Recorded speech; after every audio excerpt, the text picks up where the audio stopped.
Hi, Mom. I'm back again. I am still at work, and I'm going to read you another chapter. This is chapter 34, Secret Preparations. It's page 270. We have to 346 to go. So, see what I can get done before you get home from Australia. Okay. No matter how much I tried to keep this work secret, there were always people who managed to uncover something. Some believed what they heard, some did not. I was very worried that someone would inform the provincial about what we were up to when he next came to town. That would have been the death of the whole project. But the Lord circumvented this danger in an unexpected way. It turns out that a grieving widow who lived in Toledo,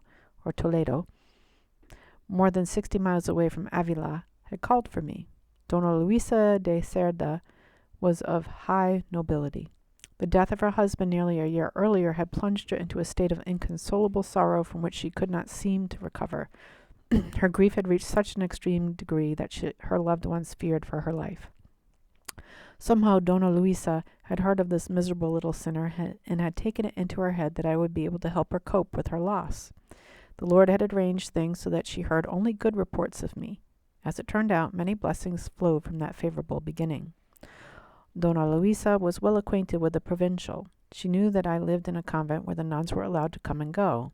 Her urge to see me was so powerful that she found it irresistible. And since she was a person of the aristocracy, she knew she could arrange to bring me to Toledo. So she wrote to the provincial, who was far away, to initiate the process. On Christmas Eve I received an order from him. Go immediately, he wrote, and take a companion with you. Because I was under a vow of obedience, I had no choice but to do as I was told. The only thing that bothered me was that this woman was under the illusion that there was something good about me. Knowing the truth about myself, I could not bear this thought. I prayed earnestly to God about it, and my prayer triggered a deep rapture that lasted throughout matins. Go, the Lord said to me. Pay no attention to all the opinions on the matter. Very few people have wise counsel to offer. He told me that even though this journey would not be without trials, God would be well served by it. He said that it was appropriate for me not to be home when the contract for the new monastery arrived. The spirit of evil was preparing a cunning plot for the provincial's homecoming. Do not fear, the Lord said to me. I will help you with this. These words very much strengthened and comforted me. I told the Jesuit director about it. Then do not hesitate to go, he said. Other people were insisting that I not go to Toledo. They advised me to ignore the provincial's letter. They warned that this whole trip was a ploy of the devil and that something terrible was going to happen if I left. They urged me to write back to the provincial and inform him that I wasn't going. But it was Father Ibanez I listened to. Strengthened by what I had heard in prayer, I went without fear. I continued to feel embarrassed about why they had called me to Toledo, however, since I knew that they were mistaken about what I had to offer. All I could do was beg the Lord to be with me. It made me feel better to learn that there was a Jesuit house founded by Father Francesco de Borra there, and that I could rely on the priest to guide me away from home. It was the Lord's will for Dona Luisa to improve dramatically within a short time of my arrival. For some reason, my presence consoled her. She seemed to be more at peace every day. Her grief had been such a heavy burden that this improvement was a great relief to her. I'm sure it helped that there were a lot of pious people praying for my success in this matter. Dona Luisa was a deeply spiritual person who was in awe of God. Her goodness and her love of Christ seemed to compensate for my shortcomings. She developed a great affection for me. When I saw how much integrity the woman had, I became very fond of her in return. But everything else was a cross for me to bear. The comforts I was given were nothing but a torment, and the way they all fussed over me made me nervous. My soul had such misgivings about all the luxury and kindnesses that I grew hypervigilant. But I did not need to be so watchful, since it turned out that the Lord himself was watching over me. While I was in that house, God granted me the most sublime blessings in prayer. They released me of any attachments to material things and gave me contempt for the opulence I saw all around me. The greater the favors, the more I despised these things. Although I knew it was an honor to serve such great ladies, I never treated them as anything other than equals. That's how free God made me feel. I had an important insight there, and I shared it with Dona Luisa. I realized we should not envy the nobility, because noble women are human, and therefore just as much subject to passions and weaknesses as the rest of us. only they are expected not to succumb. The higher their status, the greater the trials.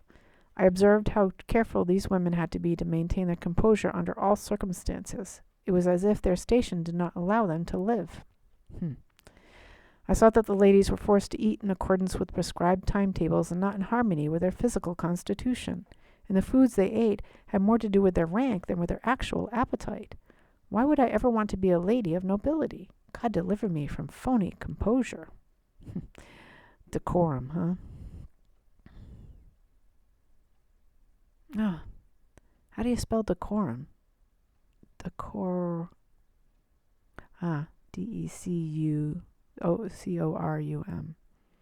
Something that I have lived under for a while. The truth is, I have met few women as humble and as deeply simple as Dona Luisa, who happens to be one of the most noble in the kingdom. Whenever I saw how she was forced to go against her own inclinations to fulfill the duties of her state, I felt deep compassion for her. Her servants were no help. She had some good ones, but most of them could not be trusted. God forbid that you spoke to one more than another. Everyone else started to hate the one you favored. Aristocracy is nothing but subjugation. It is a lie to call these people master when they are slaves to 1,000 things. And again, what enslaves me? It was the Lord's will for the people who lived in that house to be of greater service to God when I was around. Of course, the love the lady bore me caused some envy and brought me some trials. There were people who seemed to think I was vying for some personal advantage. I suppose the Lord challenged me in this way, as well as in other ways, to keep me from being enchanted by all the luxury I experienced there. To my soul's great profit, he chose to extricate me from all this. Pardon me. While I was in Toledo, a very noble person showed up in that city. He was a priest, and we had been in touch many times over the years. I was attending Mass at the monastery of his order near the house where I was staying when I caught sight of him. I had this overwhelming urge to speak to him. I wanted to know the condition of his soul, since I longed for this man to be a great servant of God. So I got up to talk to him, but since I was in a deep state of recollection and prayer, this impulse suddenly struck me as a waste of time, so I sat down again.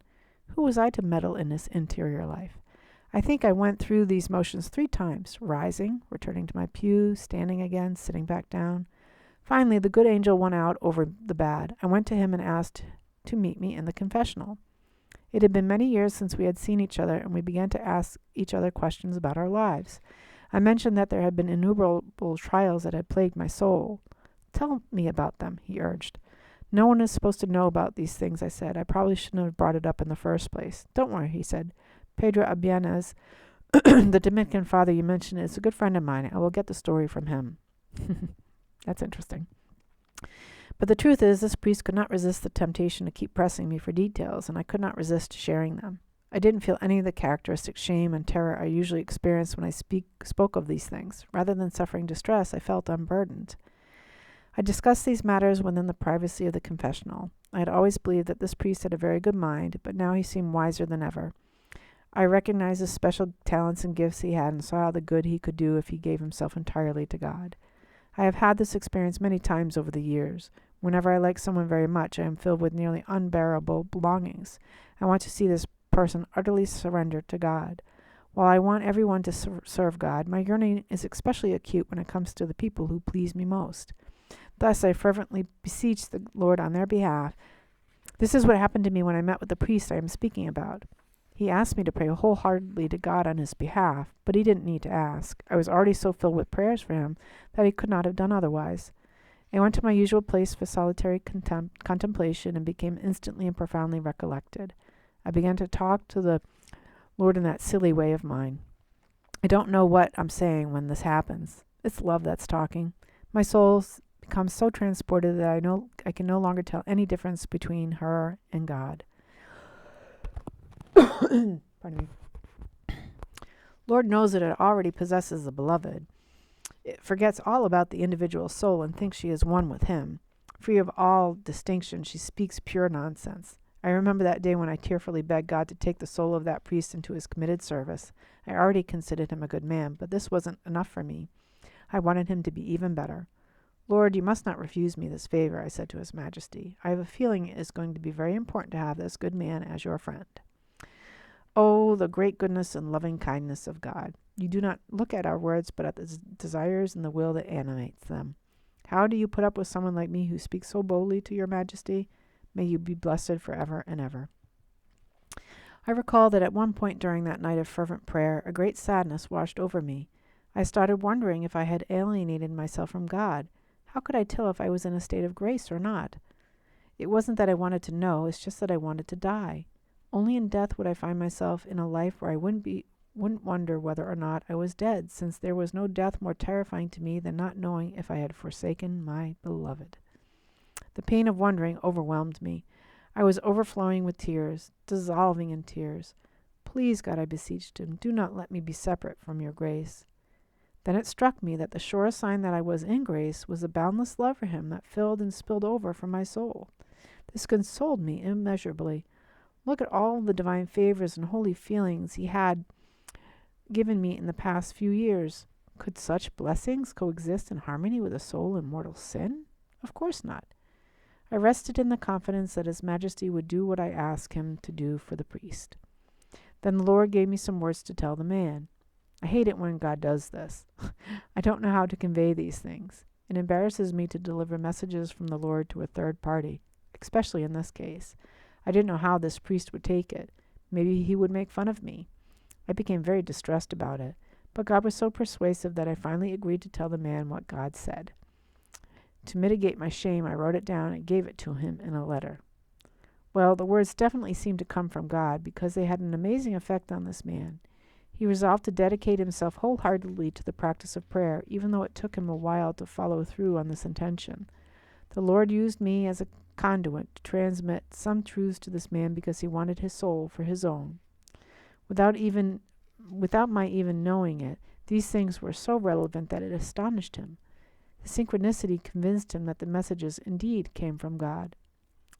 Wretched though I may be, I earnestly implored God to transform this man completely in himself and make him reject the shallow gratification and petty things of this world. It worked.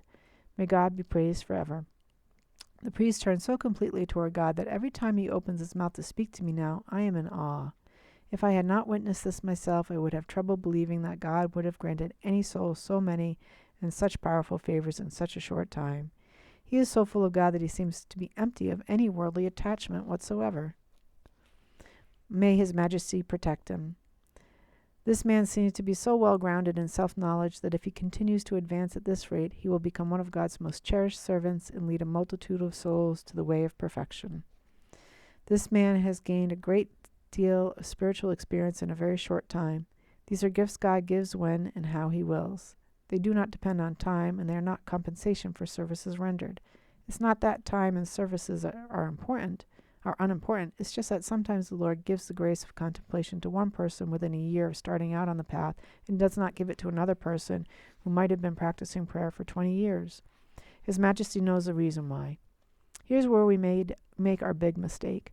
We think that years of study should yield an understanding that can only come through direct experience. Many guides are mistaken in believing that they can discern spirits without having spiritual experiences themselves. Without having spiritual experience themselves. I'm not saying that someone who has not had spiritual experience should refuse to direct a soul who has, as long as the director is at least a man of learning. But he should limit himself to making sure that when he is dealing with both interior and exterior matters, he is following the natural path of reason. When it comes to supernatural experiences, all he needs to do is check to see if they are congruent with sacred scripture. As for the rest, he shouldn't kill himself trying to figure it all out. He should never presume that he understands it either. After all, he must not repress the spirit. The soul is being guided by another greater master, and he has no authority in that case. Oh, you spiritual directors, do not be surprised by this. Don't think that such things are impossible. All things are possible for the Lord. Your only task is to humble yourselves and bolster your faith. So what if the Lord gives some little old woman deeper knowledge of the sacred science than He gives to a very learned man? Continuously cultivating humility will make that man much more useful both to other souls and to himself than trying to be a contemplative if he is not one. Ah, wise woman, wise old woman. I'll say it again. If he has neither direct spiritual experience nor the humility to admit that he does not understand the experience of the soul he is guiding, he will have little benefit to himself and even less to the people he's dealing with. You say it. Just because he doesn't understand something doesn't mean that the thing is impossible. If the guide is humble, he should not fear that the Lord would allow either of them to be deceived. The Lord made this Dominican friar very humble in a number of different areas. He has dedicated himself to finding out everything he can about the things he has not experienced. He is a great scholar, so if he doesn't know something, he investigates and finds someone who does. The Lord supports him by giving him a deep faith. He has grown immensely in this way and has been a big help to other souls, including mine. As it was, His Majesty was about to call home to himself a couple of great men who had been guiding my soul, Pedro of Alcantara and Pedro Ibanez. But he replaced them with other guides to help me through some very difficult times, and they did me a great deal of good, like the priest I am telling you about. God has transformed this man almost completely. He hardly recognizes himself. When he used to be weak and sickly, the Lord has given him the strength to undergo rigorous penances. He has the courage to do things he never dared try before. He seems to have received a very special calling from God. May he be blessed forever. May he be forever blessed. I believe all these benefits have come to him through the blessings he has been receiving in prayer. Such goodness cannot be counterfeited. The Lord has already challenged him in certain areas, and he has emerged from these trials like an adept who knows the blessings that come through persecution. I hope that great good will come through him to members of his order and to the whole of the order itself. Actually, people are already beginning to realize who this priest is. I have seen great visions, and the Lord has told me some very important things about this man, as well as about the Jesuit director of whom I have spoken, and 2 Dominicans. God has already revealed some great things about one of these Dominicans in particular. Before that, I was the only one who knew about the dramatic spiritual progress he had been making. But the one God has told me most about is this priest of whom I've been speaking. Now I want to tell you about something. One day I was sitting with this man in the parlor. My soul became aware of such a powerful love of God burning inside his spirit that it almost transported me beyond myself. Simply reflecting on the glory of God, who had elevated that soul to such a high state in such a short time, was enough to send me into rapture. But it also embarrassed me. There he was, listening with such humility to the things I had to say about prayer. Who was I to be speaking of such things to a person like this? I guess the Lord put up with it because of the passion I had to see this soul make ultimate spiritual progress. Being with him did my soul so much good that it seemed to revive the flames of my own longing to serve the Lord. O my Jesus, how much a soul can accomplish when she is on fire with your love. How highly we should value such a soul, and how fervently we should pray to God to let this soul remain with us here on earth. Anyone who shares this love longing should follow such souls wherever they go. Isn't it a wonderful thing when a sick person encounters someone afflicted with the same malady? How comforting it is to know that you are not alone. The 2 wounded souls become a powerful help to one another. They inspire each other to risk 1,000 lifetimes for God. In fact, they welcome the opportunity to die and die again for Him. They are like warriors willing to go into battle because they know they will come away with great treasure. They cannot become rich because they fight. It is their supreme duty to labor and suffer. They cannot become rich unless they fight. It is their supreme duty to labor and suffer and triumph. Oh, what a marvelous thing it is when the Lord sheds His light on the mind so that we realize how much we gain when we suffer for Him. Until we abandon everything for Him, we will not understand this. Clinging to something is a sign that we are attached to it. If we are attached, it causes us grief to give it up. This clinging only leads us astray. Remember the saying, he who goes after what is lost gets lost himself?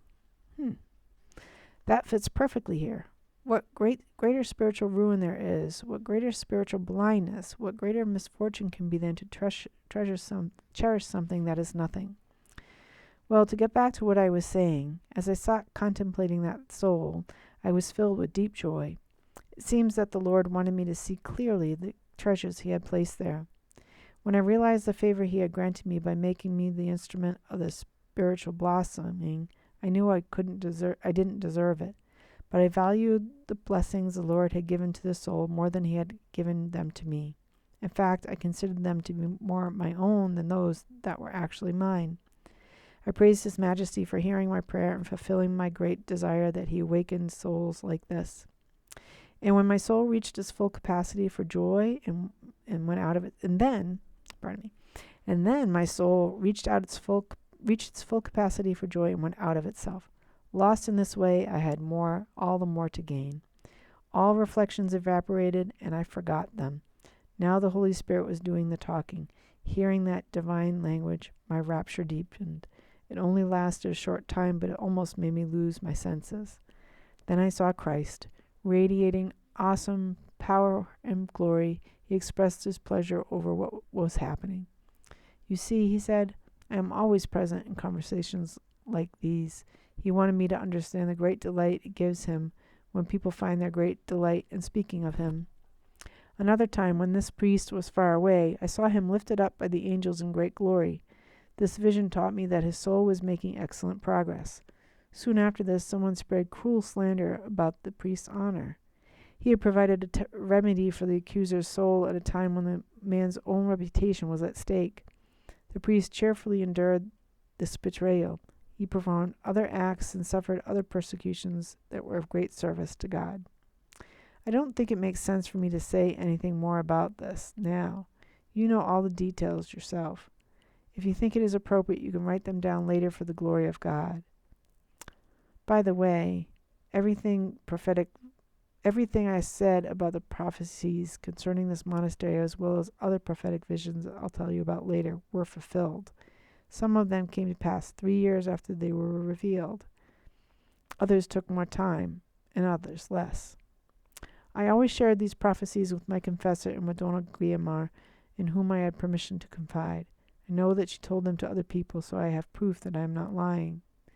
May God never permit me to speak anything but the whole truth on any subject, especially in such a serious matter as this.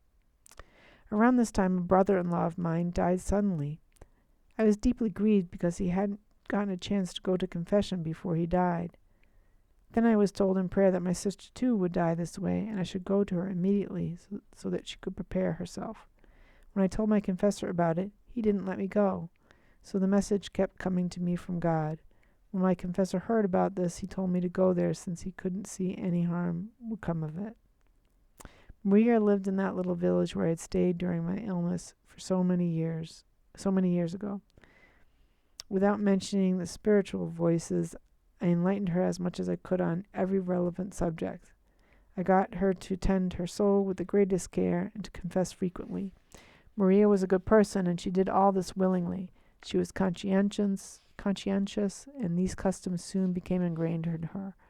4 or 5 years later, my sister also died alone without the opportunity to cleanse her soul formally. Fortunately, since she had developed the habit of confessing her transgressions, she had taken care of her soul in this way only a week before she died. It brought me great joy to hear news of her death. She did not linger in purgatory. Within a week, the Lord appeared to me after I received communion. He wanted to show me how he had brought Maria to glory. In those years, from the time the Lord predicted my sister's death until the day she died, I never forgot what he had revealed to me. Neither did my companion. When Maria died, Dona Guiomar came to me amazed about how the revelation had been fulfilled. May God be praised forever. He takes such good care of souls that they won't get lost. Okay, so that was the end of chapter 34, and I will stop the recording here and post this one to YouTube too and send you the links. All right, I love you, Mom. Look forward to seeing you when you get home. Until then, enjoy the rest of your trip, and big hugs and kisses to Peter and Mariam.